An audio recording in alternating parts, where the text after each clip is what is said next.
ఓం నమ శివాయ. ఈరోజు శివమహిమ్న స్తోత్రం అనేసి ఒక స్తోత్రం ఉంది. ఈ స్తోత్రాన్ని పుష్పదంతుడు అనేటువంటి ఒక గంధర్వరాజు ఆయన చేసినటువంటి ఒక దోషాన్ని పరమేశ్వరునికి చేసిన ఒక దోషాన్ని పోగొట్టుకోవటం కోసం ఈ శ్లోకం చెప్పినట్టుగా ఒక కథ ఉన్నది. అయితే ఈ పుష్పదంతుడు అనేటువంటి వాడి కథ మనకి ఎక్కడ పురాణాల్లో అలాంటి చోట్ల ఎక్కడ కనిపించదు. కథాసరిత్ సాగరం అనేసి ఒకటి ఉంది, గుణాఢ్యుడు రాసింది. అందులో ఒక కథ ఉంది. అలాగే ఉత్తరాదిన ఒక సాంప్రదాయంగా చెప్పేటువంటి ఒక కథ వల్ల కూడా మనం పుష్పదంతుడు అనేటువంటి వాడి చరిత్రను తెలుసుకోవచ్చు. ఈ పుష్పదంతుడు మొదట ఒక మానవుడే. గంగా తటాన బ్రహ్మ సువర్ణకం అనేటువంటి అగ్రహారంలో ఉన్నటువంటి ఒక ఉత్తమ దంపతులు ఉండేవాళ్ళు. ఆ దంపతులకు 5 కుమారులు ఉన్నారు. ఈ 5 కుమారులు కూడా నిరక్షర కుక్షులే. అంటే ఏమీ చదువు, వాళ్ళు చాలా అందంగానే ఉంటారు కానీ వాళ్ళు ఏనాడు ఏమీ చదువుకోలేదు. ఒకరోజు వాళ్ళ ఇంటికి ఎవరో ఒక సాధువు వస్తే ఆ సాధువుని వాళ్ళు కొంచెం పరిహాసం చేశారు. అప్పుడు ఆ క్రుద్ధులైనటువంటి ఆ సన్యాసి వీళ్ళింట్లో ఏ రకమైనటువంటి భిక్ష తీసుకోకుండా వెళ్ళిపోతున్నాడు వెనక్కి. అప్పుడు ఆ తల్లిదండ్రులు వచ్చి ఈ పిల్లల్ని మాకొద్దు, ఈ పిల్లల్ని మేము వదిలేసేస్తున్నాము, మేము వీళ్ళ మొహం చూడము, కాబట్టి మీరు వచ్చి భోజనం చేసి వెళ్ళండి అనేసి ఆయన చాలా బతిమాలకు ఆయనకి ఆతిథ్యం ఇచ్చి పంపించారనమాట. ఈ కుమారుల్లో దేవదత్తుడు అనేటువంటి ఒకడు ఉన్నాడు. ఈ దేవదత్తుడు అనేటువంటి కుమారుడు తర్వాత వాళ్ళకి నేను చాలా అసహ్యంగా నేను ప్రవర్తించాను, కాబట్టి ఇది నాకు బాగాలేదు అనుకుని ఆయన వెళ్ళి హిమాలయాలకు వెళ్ళిపోయి నేరుగా పరమశివుడి గురించి చాలా తీవ్రమైన తపస్సు చేశాడు. అప్పుడు పరమశివుడు ప్రత్యక్షమై నీకేం కావాలా బాబు అని అడిగితే, అతను నేను భూలోకంలో కొన్నాళ్ళు ఉండి అన్ని విద్యలు తెలుసుకుని నీ అనుగ్రహంతో తర్వాత నేను నీ దగ్గరికి వచ్చేయాలని నేను అనుకుంటున్నాను అని చెప్పేసి అంటే సరే అలాగే అని చెప్పేసి ఆయన వరం ఇచ్చాడు. ఆ తర్వాత దేవదత్తుడు అనేటువంటి వాడు పాటలీపుత్రానికి వెళ్ళి అక్కడ ఒక గురువు వద్ద చేరి ఆయన విద్య అభ్యసిస్తూ ఉన్నాడు అక్కడ. అయితే అంటే ఎలా జరుగుతుంటుందంటే అందంగా ఉండాలని చెప్పాం కదా. ఆ దేవదత్తుడి అక్కడ ఉన్నటువంటి గురుపతిని, ఆ గురువు గారి భార్య చాలా బాగా ఉన్నాడనుకుని వీడి వెంట ఆవిడ పడుతున్నట్టుగా కనిపించింది. దాంతో ఆయన అక్కడి నుంచి వెళ్ళిపోయి ప్రతిష్టానపరమైన ఇంకో చోటికి వెళ్ళి అక్కడ ఇంకొక గురువు గారి దగ్గర చేరాడు. అక్కడ ఆ దేశ రాజపుత్రిని ఇతను చూశాడు. ఈ రాజపుత్రి కూడా ఈయన్ని చూసి వాళ్ళిద్దరూ కొంచెం ప్రేమ చిగురించింది వాళ్ళ మధ్యలో. ఆవిడ ఏం చేసిందంటే ఒక పుష్పాన్ని తీసుకుని, అంటే ఏమి మాట్లాడలేదు కానీ ఒక పుష్పాన్ని తీసుకుని అట్లా ఒకసారి దంతం మీద కొట్టుకుని వేసేసి ఏదో చెప్పి వెళ్ళిపోయింది. ఏదో అన్నట్టుగా అని వెళ్ళిపోయింది. ఆవిడ ఏం చెప్పిందో వీడికి అర్థం కాలేదు. అప్పుడు మొత్తం మీద ఇది తనకేదో చెప్తోంది ఆవిడ అని అర్థంగా అది ఏమిటో తెలియలేదు ఆయనకి. అప్పుడు ఇంటికి పోయి కూర్చుంటే గురువుగారు ఏమయ్యా, ఎందుకు ఇలా ఖాళీ అయింది, ఎందుకు ఇంత విశాలంగా కూర్చున్నావు, ఏం జరిగింది అని. సరే గురువుగారికి చెప్పాడు, ఇలా ఏదో చెప్పి ఇలా జరిగిందండి, ఇట్లా అక్కడ రాజకుమార్తె ఆవిడ ఎవరో ఒక అమ్మాయి చూసి నన్ను ఇలా ఏదో పుష్పంతో నోటి మీద కొట్టుకుని వెళ్ళిపోయింది, ఏం చెప్పిందో నాకేం అర్థం కాలేదు అనేసి.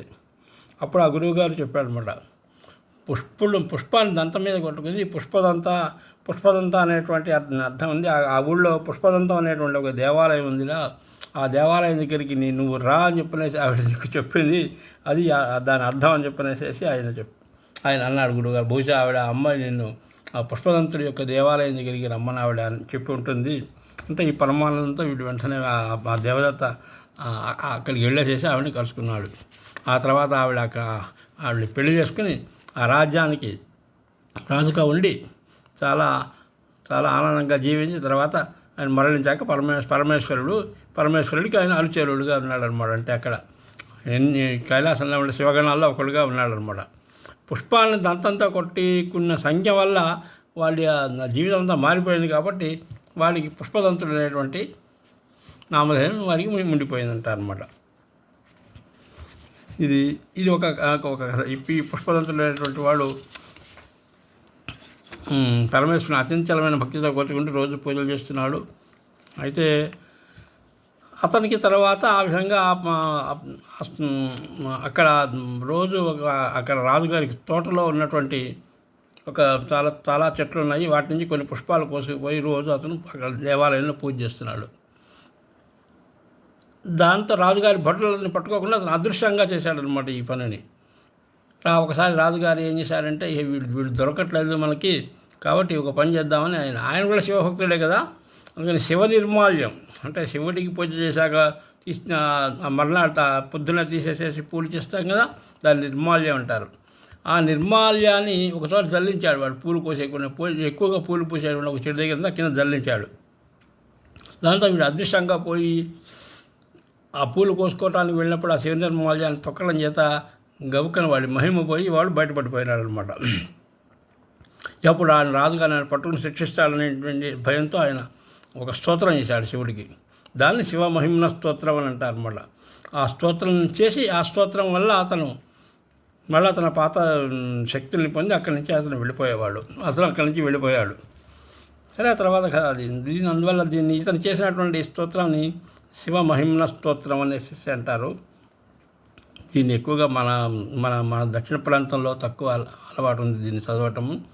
కానీ దీని ఉత్తర ప్రాంతంలో హిమాలయాల్లో వెళుతున్నప్పుడు అక్కడ ఉన్నటువంటి వాళ్ళు చాలామంది ఈ స్తోత్రాన్ని చదువుతూ ఉంటారు. అలాగే ఉజ్జయిని మహాకాళుడి దగ్గర కూడా ఈ స్తోత్రాన్ని చదువుతూ ఉంటారు రోజు. అందువల్ల ఈ స్తోత్రాన్ని గురించి నేను చిన్న చెప్పాను. అందులో ఒక చక్కటి శ్లోకం ఉంటుంది మొదట్లోనే. అతీత స్పందానః తవ చ మహిమా వాంగ్మనసయోః అతద్వ్యావృత్తాయం చకితమభిధత్తే శృతిరపి న కస్య స్తోతవ్యః కతివిధ గుణః కస్య విషయః పదే త్వర్వాచీనే పతతి న మనః కస్య న వచః. ఇతను చేసినటువంటిది ఒక రకంగా ఈ శివమహిమన స్తోత్రంలో ఉన్నటువంటి సంస్కృత శ్లోకాలని కూడా కొంచెం కఠిన నారికేళ పాకంలో ఉంటాయి. ఒక రకంగా చెప్పాలంటే అంత తేలికగా అర్థమయ్యేటట్టుగా ఉండలేదు. ఎందుకంటే వాడు గంధర్వుడుగా ఉన్నవాడు, చాలా చక్కటి భాషలో అతను ఈ శ్లోకాలు చెప్పాడనమాట. అందువల్ల అవి కొంచెం మనకి మామూలుగా సంస్కృత శ్లోకం తొందరగా అర్థమయ్యేటట్టుగా ఈ శ్లోకాలు అర్థం కాదు. దీని తాత్పర్యం ఏంటంటే, ఓ పరమేశ్వర, నీ మహిమ మనసుకి వాక్కుకి అందరి పంధాకి అతీతమైంది. ఉపనిషత్తు కూడా అతీతమై ఎవరి నేతి వృత్తి ద్వారా నేతి అంటే అంటే ఇది కాదు అని చెప్తూ వెళ్ళడం అనమాట. అంటే ఆ పరమేశ్వరుడి గురించి ఎలా చెప్పాలంటే ఆయన ఎట్లా ఉంటాడు అంటే అలా కాదు, ఇలా ఉంటాడా, ఇలా కాదు, ఆయన ఆ మహిమ ఉంటుందా, అంతకన్నా గొప్ప. ఈ విధంగా అది ఎంతసేపు ఇది కాదు అని చెప్పడం వల్ల ఇవి కానిది ఏదో ఆ మిగిలింది ఆ పరమేశ్వర తత్వం అనేసి మనం తెలుసుకోగలుగుతాం అన్నమాట. ఈ నిరాకార స్వరూపమైనటువంటి పరమేశ్వరుని మనస్సు వాక్కు ఊహించలేక ఇవన్నీ వర్ణించలేక ఆగిపోతాయి అనేసి దాని యొక్క ఉద్దేశం. మధుస్పీతా వాచః పరమమృతం నిర్మితవతః తవ బ్రహ్మన్ కిం వాగపి సురగురోర్విస్మయపదం మమత్వేతాం వాణీం గుణకథల పుణ్యేన భవతః పునామిత్యర్థేస్మిన్ పరమధన బుద్ధిర్వ్యవసితాః. పరమాత్మ తేనెలులకించే అమృతమైన పదాలతో నిర్మించేటువంటి నీకు బృహస్పతి వాణి కూడా నీకేం ఆశ్చర్యాలు కలిగించదు. త్రిపుర సంహారాన్ని గుణమధనం చేయడం ద్వారా నేను పునీతులనవుతాను అనే భావంతోనే నా బుద్ధి ఇందులో సంచరిస్తోంది. అంటే భాషా భావాలు అన్నీ కూడా పరమేశ్వరుడి యొక్క ప్రేరితాలే. పరమేశ్వర ప్రేరితమైన అసలు నీకు భక్తి కూడా పరమేశ్వరుడి మీద భక్తి కలిగేది కూడా ఆయన యొక్క ప్రేరణ వల్లనే నీకు భక్తి కలుగుతుంది. కాబట్టి భాషా భావాలు అన్నీ పరమేశ్వర ప్రేరితాలుగానే ఉంటాయి. సంస్కృత భాషలోని స్వరం ఆయన అయితే నాదం భగవతి అమ్మవారు, అచ్చులు హల్లులు ఆయన పదం. ఈ విధంగా ఏంటంటే వాగర్ధావివ సంపృక్తం అని కాళిదాసు చెప్పినట్టుగా ఆయన వాక్ అయితే ఆవిడ అర్థం, లేదా ఆవిడ అర్థం అనుకుంటే ఆయన వాక్. ఆ విధంగా వాగర్ధావివ సంపృక్తం వాగర్ధ ప్రతిపతయే జగత పితరం వందే పార్వతీ పరమేశ్వర అని చేసి ఉన్నది కదా. ఆ విధంగా ఇలాంటి ఎన్నో స్తోత్రాలు చాలా చాలా చక్కటి పద్యాలన్నీ ఆయన శ్లోకాలు అంటారు, వీటిని పద్యాలు చెప్పాడు ఆయన. అందువల్ల ఏంటంటే ఇది శివమహిమ్న స్తోత్రం అనేటువంటిది మన ప్రాంతం కన్నా ఎక్కువగా ఉత్తరాదిలో ఎక్కువగా చదువుతూ ఉంటారు.